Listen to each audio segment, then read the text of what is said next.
आज हम लोग पढ़ेंगे किरचॉफ का द्वितीय नियम जो है लूप का नियम। तो देखिए लूप का नियम क्या होता है। ये आप लोग सर्किट को कंसीडर करिए।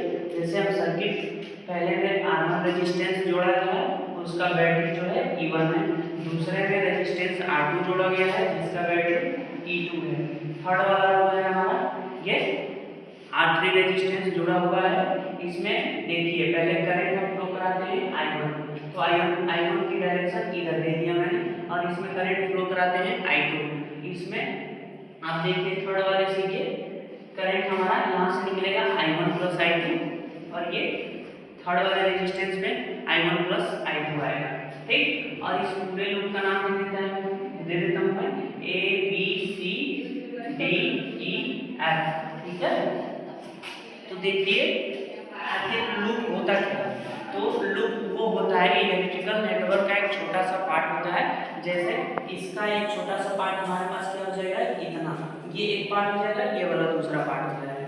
तो पहले हम इस पार्ट के लिए हम निकालेंगे, तो A B C D फिर A, क्योंकि बंद पास के लिए निकालना है। सेकेंड लूप का नियम जो होता है ये बंद पास के लिए होता है। तो बंद पास हमारा हो जाएगा A B C D A। तो देखिए ये रूल क्या बोलता है, रूल ये बोलता है ये जो फर्स्ट वाला जो करंट है, current I1 into resistance first वाला I1 R1, और ये I2 R2, और ये इधर वाला बैटरी दोनों का E1 E2। तो सेकेंड 5 का जो नियम है ये बोलता है किरचॉफ के अनुसार कि जो हमारा विद्युत परिपथ है इसमें बहने वाली धारा एवं उसके संगत प्रतिरोधों का जो बीजगणितीय योग है उसमें लगने वाले विद्युत वाहक बल के बीजगणितीय योग के बराबर होता है। जैसे देखिए बीजगणितीय योग यहाँ पे ये I1 R1, चूंकि माइनस ये हमारा बीजगणितीय योग के अंतर्गत किया जाएगा। I1 R1 minus I2 R2 equal to E1 minus E2।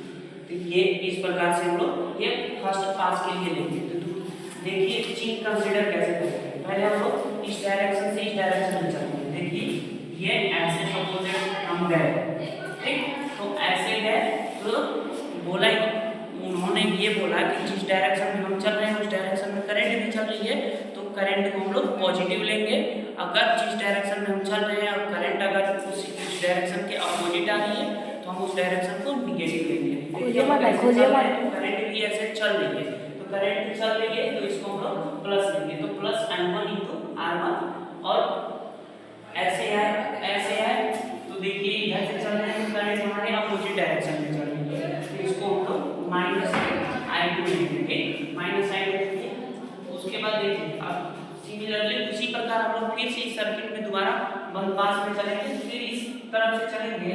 तो देखिए बैटरी के लिए उन्होंने बताया कि माइनस से प्लस की ओर जा रहे हैं तो प्लस को कंसीडर करेंगे। ठीक है, तो देखिए माइनस से प्लस की तरफ जा रहे हैं तो E1 के लिए प्लस लेंगे, E1 के लिए हमारा प्लस होगा। फिर इधर से आया इसी सर्किट में इधर है, तो इधर देखिए प्लस से माइनस की तरफ जा रहे हैं बैटरी में, तो प्लस से माइनस की तरफ जा रहे हैं, तो यहाँ पे चिन्ह को हम लोग माइनस कंसीडर करेंगे। ठीक, तो E1 माइनस E2 ऐसे चाहे तो आप डायरेक्शन चेंज करके करेंगे। ऐसे डायरेक्शन चेंज करेंगे तो ये देखिए डायरेक्शन इस तरफ से चलेंगे। अब सपोज दैट हम इस तरफ से चलेंगे तो I1 इंटू R1 जो होगा माइनस में, क्योंकि डायरेक्शन अपोजिट है दोनों का, तो माइनस में लेंगे। और इधर से आए फिर इधर गए तो ये डायरेक्शन के साथ चल रहे हैं, तो डायरेक्शन के साथ चल रहे हैं तो ये हमारा I2 प्लस ये I2 प्लस हो जाएगा। ठीक, उसी प्रकार ही बैटरी में करेंगे, तो बैटरी में देखिए इधर चल रहे हैं प्लस से माइनस की तरफ, तो E1 को माइनस लेंगे, ठीक, और E2 को हम लोग माइनस से प्लस की तरफ जा रहे हैं तो प्लस लेंगे। ये दोनों हो जाएगा हमारा इक्वल। चूंकि आप ये बताइए कि ये दोनों इक्वेशन सेम है कि नहीं है। इसमें से माइनस कॉमन कर लेंगे, तो मैंने माइनस कॉमन कर लिया, तो I1 इंटू R1 देखिए बीच में माइनस आ गया, प्लस से एक माइनस बाहर होगा तो माइनस बच जाएगा, और इसमें से माइनस कॉमन करा मैंने तो E1 माइनस E2 हो जाएगा। ठीक, माइनस माइनस कैंसिल आउट हो जाएंगे और ये हमारा इस इक्वेशन के इक्वल आ जाएगा। तो आप डायरेक्शन किसी तरफ से लेकर करेंगे तो उतना ही आएगा। ठीक है, अब आते हैं सेकेंड में, सेकेंड पास में आते हैं। C D E F C में, C D E F C में, देखिए